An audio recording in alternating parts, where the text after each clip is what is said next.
Pregnancy ரிலேட்டடா என்ன தான் ட்ரை பண்ணாலும் ஒரு இம்ப்ரூவ்மெண்ட் இல்ல சார். ரொம்ப வருஷமா ட்ரை பண்ணிட்டுருக்கோம். ஆனாலும் எந்த ஒரு சேஞ்சஸும் தெரியல. நெறைய டெஸ்ட்ஸ் எல்லாம் எடுத்து பார்த்துட்டோம். ரொம்ப ஸ்ட்ரெஸ்ஃபுல்லா இருக்கு. ஏன்டா இருக்கோங்கிற மாரி இருக்கு. அப்படின்னு நீங்க நெனச்சீங்கன்னா, உங்களுக்கு தான் இந்த வீடியோ. ஒரு கட்டிட ரீதியாக நீங்க உங்களோட ப்ரெக்னன்சிக்கும், வீட்டிற்கும் என்ன சம்மந்தம் இருக்கு அப்படிங்கிறத இந்த வீடியோல ரொம்ப தெளிவா பார்க்க போறோம். ஓகே. இந்த வீடியோல ஸ்பெஷலா என்ன பண்ணியிருக்கோம் அப்படின்னா, ஒரு கன்சல்டேஷன் போன இடத்துல இருக்கக்கூடிய வீட்டினுடைய அமைப்பையே நம்ம டைரக்ட்டா ஆ ஒரு பிளான் அண்ட் தென் ஒரு 2 வீடுகளினுடைய ஃபோட்டோஸையும் நம்ம டைரக்ட்டா அந்த வீடியோல குடுத்து எக்ஸ்ப்ளைன் பண்ணியிருக்கோம். ஸோ நீங்க பார்க்கும்பொழுது உங்களுக்கு ரொம்ப கிறிஸ்டல் கிளியரா ஏன் நமக்கு இப்படி நடக்குது அப்படிங்கிற ஒரு புரிதல் வந்து, அந்த புரிதல் வந்துட்டாலே அதுலேருந்து ஒரு தெளிவு நிலைக்கு நீங்க வந்துருவீங்க. ஓகே. ஃபைன். ஒரு புறம் நீங்க பார்த்தீங்க அப்படின்னா, கல்யாணம் ஆகி ஃபியூ வீக்ஸ் தான் இருக்கும். நல்லபடியா குழந்தைங்கிறது வந்து வந்துரும். நின்னுட்டு இப்போ குழந்தை பிறப்பு இது மாதிரியான மங்களகரமான விஷயங்கள்லாம் ரொம்ப எப்படி நடக்கணுமோ கரெக்ட்டா டைமுக்கு நடக்கும். இது வந்து ஒரு சைடு. இன்னொரு சைடு எப்படி இருக்கும் அப்படின்னா, மேரேஜ் ஆகி ஒரு சில வீக்ஸ் வந்து ட்ரை பண்ணி பார்ப்பீங்க. சரி ஓகே ஒரு 1 மந்த், 2 மந்த் போகும். ஃபைன் இது ஒரு பயாலஜிக்கல் சேஞ்சஸ்னால இது தள்ளி போகுதுன்னு சொல்லிட்டு ஒரு 6 மந்த்ஸ் வரைக்கும் எந்த ஒரு இதுவும் இல்லாம ட்ரை பண்ணுவீங்க. பட் அந்த 6 மந்த்ஸ், 7 மந்த்ஸ் நம்ம இந்த ஜோன் வரைக்கும் போயிடுச்சுனாலே கொஞ்சம் அலார்ம் பெல் அடிக்க ஆரம்பிச்சுரும். சுத்தி இருக்கவங்களுடைய கேள்வி அது இதுங்கிற மாரியான ப்ரெஷர்ஸ்லாம் வர்றதுக்கு ஆரம்பிக்கிற ஜோனா வந்து அது இருக்கும். 1 இயர்லாம் போயிடுச்சுன்னா, ரொம்ப கஷ்டம். எதையுமே வந்து காது குடுத்து கூட கேட்க முடியாது. அந்த அளவுக்கு ஒரு ஸ்ட்ரெஸ்ஸுக்குள்ள தள்ளப்பட்டுருவீங்க. எல்லாருமே என்னாச்சு, என்னாச்சு, என்னாச்சுங்கிற மாரி தான் கேட்க ஆரம்பிச்சுருவாங்க. இத நான் ஏன் சொல்றேன் அப்டின்னா, ஒரு நம்ம கன்சல்டேஷன் போறோம் அப்டின்னா, அந்த இடத்துல ஃபர்ஸ்ட்டு ஒரு 1 ஹார் பேசுவோம். என்ன மாதிரி அமைப்புகள்ல அவங்க இருக்காங்க, அவங்களுடைய உறவு முறைகள் எப்படி இருக்கு, அவங்களோட ஃபேமிலி எந்த மாதிரி ஸ்ட்ரக்சர்ல வருதுங்கிறத அண்டர்ஸ்டாண்ட் பண்ணிக்கிட்டா மட்டும் தான், அதுக்கேத்தாற் போல வீட்ட வந்து நம்ம ட்ரீட்டே பண்ண முடியும். அப்படி நம்ம பேசும்பொழுது, அவங்க ரொம்ப அவங்களோட எமோஷன்ஸ வந்து ரொம்ப ஸ்ட்ரெஸ்ஃபுல்லா அவங்க நம்மகிட்ட பகிர்ந்து கொண்ட விஷயம்ங்கிறது வந்து, என்னால வந்து இந்த வீடியோலலாம் சொல்லவே முடியாது. அந்த அளவுக்கு அழுத்தங்கிறது வந்து அவங்களுக்கு இருந்தது. ஓகே. ஒரு வீட்ல நீங்க எந்த பகுதி இதை ஆளுமை செய்யுதுன்னு நீங்க நெனச்சுக்கிட்டீங்கன்னா, 2 பகுதி ஆளுமை செய்யும். ஒண்ணு தென்கிழக்கு பகுதி, இன்னொன்னு வடமேற்கு பகுதி. இந்த வீடியோல நம்ம வடமேற்கு பகுதிய மட்டும் பார்க்க போறோம். ஓகே. ஒரு தாய்மை பண்பு எந்த ஒரு கிரகத்தினால குறிக்கப்படுது அப்டின்னா, சந்திரனால் குறிக்கப்படுகின்றது. ஒரு குழந்தைக்கு போக வேண்டிய ஊட்டச்சத்துக்கள் எல்லாம் போய் கரெக்ட்டா ஒரு தாய்மை அடைந்து, அதில குழந்தைய வந்து பேணி காத்து கரெக்ட்டா கொண்டு வராங்களா இல்லையா அப்படிங்கிறத தீர்மானிக்கக்கூடிய கிரகம் எது அப்படின்னா சந்திரன். வாஸ்துல இந்த சந்திரனுக்கு எந்த திசைய குடுத்துருக்காங்க அப்படின்னா, நார்த்தும், வெஸ்ட்டும் இணையக்கூடிய பகுதியான வடமேற்கு பகுதிய அதுக்கு குடுத்துருக்காங்க. வாயு தத்துவம் உள்ள ஒரு பகுதி. சரிங்களா? இந்த வாயு தத்துவத்தில நம்ம என்ன புரிஞ்சுக்கணும் அப்படின்னா, வாயுன்னா காற்றுன்னு மட்டும் நெனச்சுக்க கூடாது. ஒரு குழந்தைக்கு தாயாரிடமிருந்து போகக்கூடிய பிராணவாயு, அதாவது உயிராற்றல் அப்படின்னு நீங்க புரிஞ்சுக்கோங்க.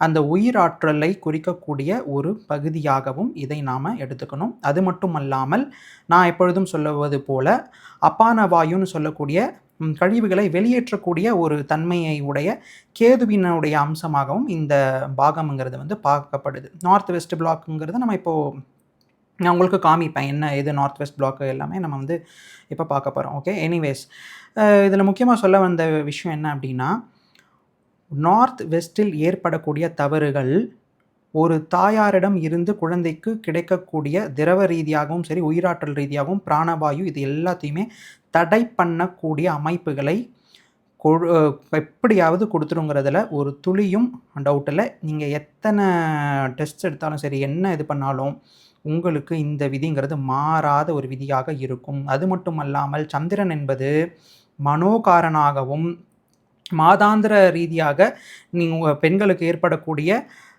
மென்ஸ்ட்ருவல் இது எல்லாத்தையும் குறிக்கக்கூடிய ஒரு அமைப்பிலும் சந்திரன்ங்கிறது வந்து வந்துருவாரு. ஸோ இது எல்லாமே இதில எந்த ஒரு இது டிஸ்டர்ப்ட் ஆனாலும் உங்களுக்கு அது கொண்டு போய் எங்க முடியும் அப்டின்னா, பிரெக்னன்சி இந்த மாரி கன்சீவ் ஆகக்கூடிய விஷயங்களில் தடை தாமதம்ங்கிறத வந்து இன்றியமையாத உங்களுக்கு குடுத்துவிடும். அது மட்டும் இல்லாமல் சந்திரன் என்பது உங்களுடைய தாட் பேட்டர்ன்ஸையும் ஆளுமை செய்யும். 1 செகண்ட் போதும் உங்களுக்கு. ஓகே. அந்த ஸ்ட்ரெஸ் ஜோன்குள்ள போறதுக்கு. ஒன்ஸ் அதுக்குள்ள போயிட்டீங்க அப்டின்னா, அதுலேருந்து நீங்க வெளிய வர்றதுங்கிறது ரொம்ப கஷ்டமா உங்களுக்கு ஆயிடும். ஏன் அங்க அந்த மாதிரி இருக்கு அப்டின்னா, பாரம் அங்க கொஞ்சம் குறைஞ்சாலும் சரி, அங்க அதிகமானாலும் சரி, அதிகமானா ஒரு பயங்கர ஒரு டிப்ரஷன், ஸ்ட்ரெஸ் ஆகவும், எப்பொழுதுமே ஒரு படபடக்கும் தன்மையுடன், ஒரு அழுத்தத்துடன் இருக்கிற மாரியான ஒரு அமைப்புங்கிறது வந்து குடுத்துரும். அதே மாதிரி அங்க ஏற்படக்கூடிய பள்ளங்கள் உங்களுக்கு இன்ஃபீரியரா உங்கள ஃபீல் பண்ண வச்சு, ரொம்ப இன்ஃபீரியர் காம்ப்ளெக்ஸை கொடுத்து நம்மளால் இதை ஹேண்டில் பண்ண முடியாதுங்கிற மாதிரி ஒரு மன விரக்திக்கு நீங்கள் போய் நாம் மட்டும் போதாத நமக்கு இன்னொருத்தரும் வேணுங்கிற மாதிரியான விஷயங்கள் நம்ம இன்னொருத்தரை சார்ந்து தான் இருக்க முடியும், அவங்க இல்லைன்னா நம்மளால் இருக்க முடியாதுங்கிற மாதிரியான ஒரு விஷயத்தையும் உங்களுக்கு கொடுத்துரும். ஸோ நீங்கள் என்ன புரிஞ்சுக்கணும் அப்படின்னா, வடமேற்கு பகுதியில் ஏற்படக்கூடிய தவறுகள், சம அளவுகள், பூமியினுடைய பரப்பளவினுடைய சம அளவுகளில் ஏதேனும் சிறிய மாற்றம் ஏற்பட்டாலும் உங்களுடைய மனதளவிலும் நீங்கள் பாதிக்கப்படுவீர்கள். அது மட்டுமல்லாமல் குறிப்பாக நான் சொல்லுவது போல தாய்மை பண்புகளை அடைய முடியாமல் பேபி கன்செப்ஷனில் ஒரு தடை தாமதம்ங்கிற மாதிரி கொண்டு போய் விட்டுரும். சரி, இப்போ நம்ம வந்து எந்த மாதிரியான வீட்டில் அந்த மாதிரியான அமைப்புகள் இருக்கும் அப்படிங்கிறத இப்போ நம்ம பார்க்க போகிறோம். இதில் நம்ம முக்கியமாக எடுத்துக்கிட்டது என்ன அப்படின்னா, நார்த் வெஸ்ட்டில் வரக்கூடிய ஸ்டேர்ஸ், அதில் வரக்கூடிய படிகள் எப்படி தவறாக இருந்தால் இந்த மாதிரி அமைப்பு இருக்கும் அப்படிங்கிறத ஒரு உண்மையான வீட்டை காமிச்சு உங்களுக்கு இப்போ நான் சொல்ல போகிறேன். இது வந்து அவங்களோட பெர்மிஷன் கேட்டுட்டு அவங்களா வந்து இந்த மாதிரி கொடுங்க சார்னு சொன்னதுனால தான் இதை வந்து நம்ம கொடுக்குறோம். Okay, fine. நம்ம இப்போ அந்த வீட்டை பார்ப்போம். ஃபைன், இதுதான் அந்த வீடு. இதில் உங்களுக்கு ஃபஸ்ட்டு நான் அந்த பேசிக்காக அந்த டைரெக்ஷன்ஸ்லாம் வந்து உங்களுக்கு எக்ஸ்பிளைன் பண்ணிடுறேன். So this is north east segment. இது ஃபுல்லாக ஒரு நார்த் ஈஸ்ட் போர்ஷன். இங்கே இந்த செக்மெண்ட்டில் இந்த நார்த் ஈஸ்ட் பிளாக். ஓகேங்களா, இதை மட்டும் நீங்கள் புரிஞ்சுக்கோங்க. இங்கே இந்த நார்த் வெஸ்ட்டில் எப்படி இந்த படியை வந்து கொடுத்துருக்காங்கிறத நீங்கள் நல்லா கவனிங்க. அதாவது காம்பவுண்ட் இல்லை அப்படிங்கிறது இந்த வீட்டில் வந்து ஒரு மைனஸ் தான். பட் ஸ்டில் நார்த் வெஸ்ட்டு ஃபுல்லாக காம்பவுண்ட் எடுத்துகிட்டு போய் அடைச்சி இப்படி ஏறி நம்ம உள்ளே போகிற மாதிரி கொடுத்துருக்காங்க. இங்கே வந்து மடக்கப்படியாக கரெக்டாக எப்படி வரணுமோ டாக் லெக் ஸ்டேர்ஸ் கொடுத்துருக்காங்க. ஆனால் இந்த ஸ்டேர்ஸ் வந்து எங்கே வந்திருக்கு, எப்படி இதை வந்து சீட் பண்ணியிருக்காங்க அப்படிங்கிறது தான் இங்கே ரொம்ப ரொம்ப முக்கியமாக நீங்கள் வந்து கவனிக்கணும். சரிங்களா, அது மட்டும் இல்லாமல் இங்கே அடியில் பார்த்தீங்கன்னா இந்த ஃபோட்டோவில் அது இல்லை, இந்த படிக்க அடியில் இங்கே ஒரு டாய்லெட்டையும் வந்து கொடுத்துட்றாங்க. ஸோ இதை வந்து உங்களுக்கு பார்க்குறதுக்கு ஒரு சிம்பிளான விஷயமா உங்களுக்கு தெரியும். ஆனால் இது எந்த மாதிரி நம்ம எடுத்துக்கணும் அப்படின்னா, பில்டிங் ஒரு சதுர அமைப்பில் இல்லாமல் எக்ஸ்டெண்ட் ஆகி ப்ரொஜெக்ட் ஆகிருக்க அமைப்பில் இருக்குது அப்படிங்கிறத வந்து நம்ம எடுத்துக்கணும். இங்கே வடமேற்கு பாரம் அடைந்து விட்டது என்பது தான் உண்மை. உங்களுக்கு அதீத மன அழுத்தத்தையும் அந்த இடத்துல இந்த பிராணவாயுவினுடைய ஓட்டம் உடம்பில் வந்து உங்களுக்கு சீராக இல்லாமல், திரவத்தன்மை சீராக இல்லாமல், குழந்தைக்கு போய் சேரக்கூடிய அமைப்புகளை தடைப்படுத்தும் அமைப்புகளாக ஃபைப்ராய்ட்ஸ் போன்ற விஷயங்கள், நீர்க்கட்டிகள் இந்த மாதிரி எல்லாம் கொடுத்து உங்களுக்கு எல்லாத்தையும் ப்ரெக்னன்சி ரிலேட்டடாக தடை தாமதத்தை இந்த மாதிரி அமைப்புகள் வந்து கொடுத்து விடும் அப்படிங்கிறது வந்து நீங்கள் ரொம்ப அழுத்தம் திருத்தமாக புரிஞ்சுக்கணும். இப்போ அது மாதிரி ஒரு பிளானையும் வந்து நம்ம பார்க்கலாம், எப்படி வந்து ப்ரொஜெக்ஷன்ஸ் அண்ட் கட்ஸ் எல்லாம் வருது அப்படின்னு நம்ம பார்ப்போம். ஏன் இதை நான் வந்து ஒரு பிளானோட சொல்கிறேன் அப்படின்னா, இன்றைக்கி யூடியூப்பில் வாஸ்துவுக்கு பிளான் போட்டு தரேன்னு சொல்லிட்டு கழுதமனை, சிம்மமனை இந்த மாதிரிலாம் நிறைய மனை சொல்லிக்கிட்டு கொடுக்கக்கூடிய பிளான்ஸ் எந்த அளவுக்கு ஒரு தீவிரத்தை வந்து உங்களுக்கு கொடுக்கும் அப்படிங்கிறத இந்த வீடியோவில் நீங்கள் புரிஞ்சுக்கணும் அப்படிங்கிறதுக்காக தான். ஓகே ஃபைன், இந்த பிளானை நீங்கள் பாருங்கள். இது வந்து நீங்கள் பிரிச்சுக்கிட்டிங்கன்னா இது நார்த் ஈஸ்ட் ஜோனு, வடகிழக்கு பகுதி, இது வந்து நார்த் வெஸ்ட் ஜோன், வடமேற்கு பகுதி. ஓகே, இங்கே பாருங்கள், ஒரு நிமிஷம். ஃபைன், இந்த ஸ்டெப்ஸ் இங்கே பார்த்தீங்களா எப்படி கொடுத்துருக்காங்க அப்படின்ட்டு. நார்த் ஈஸ்ட்டில் இந்த மாதிரி கார் பார்க்கிங் பண்ணுறதே மிகப்பெரிய தவறு. இந்த நார்த் ஈஸ்ட்டில் இந்த பில்டிங், மெயின் பில்டிங்கை வெட்டி இப்படி எடுத்துகிட்டு வந்து இங்கே ஒரு எக்ஸ்டென்ஷனை போட்டு இங்கே படி கொடுத்து இங்கே டாய்லெட், இதுவுமே அதே ஒரு அமைப்பில் தான் நமக்கு வந்து கொண்டு போய் விடும். இது ஏன் நான் கொடுக்குறேன், இது இந்த பிளானோட நான் ஏன் வந்து இந்த வீடியோ கொடுக்குறேன், இந்த ஆக்சுவலி பிளான்ஸ் எல்லாம் வந்து எடுத்துக்கிறதுக்குள்ளே நம்ம கொஞ்சம் டைம் ஆகிடுச்சு, அதனால தான் எனக்கு வீடியோவும் லேட்டு. ஆனாலும் ஏன் இந்த பிளானோட கொடுக்குறேன் அப்படின்னா, நீங்கள் இன்றைக்கி யூடியூப்பில் போய் பார்த்தீங்க அப்படின்னாலே போதும், வாஸ்து அப்ரூவ்டு பிளான்ஸு வாஸ்து ரீதியாக போடுறோம். இந்த வாஸ்துக்கு இதில் மார்க்ஸ் வேறு தராங்க, 80 மார்க்ஸு, 90 மார்க்ஸு.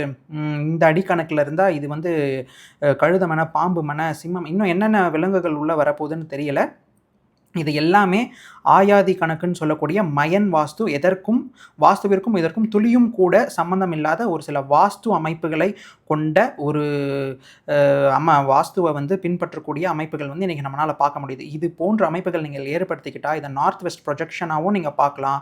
அதே மாதிரி நார்த் ஈஸ்ட் வந்து கட்டான ஒரு அமைப்பையும் நான் உங்களுக்கு காமிக்கிறேன். இதில் நார்த் ஈஸ்ட்டுங்கிறதே இல்லை. இப்போ இங்கே வந்து ஆண்மகன்கள் எப்படி செயல்படுவாங்கன்னு நீங்கள் நினைக்கிறீங்க?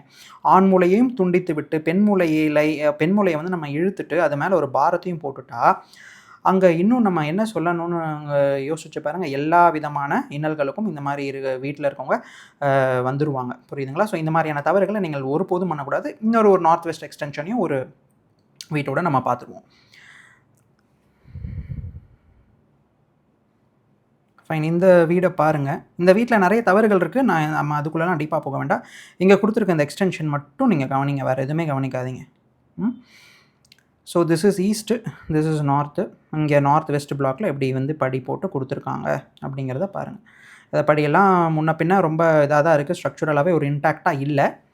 இருந்தாலும் இது உங்களுடைய புரிதலுக்காக நான் கொடுத்துருக்கேன். இங்கே மற்ற தவறுகள்லாம் இருக்குது, ஓகே ஃபைன், அதெல்லாம் நம்ம பார்க்க வேண்டாம்.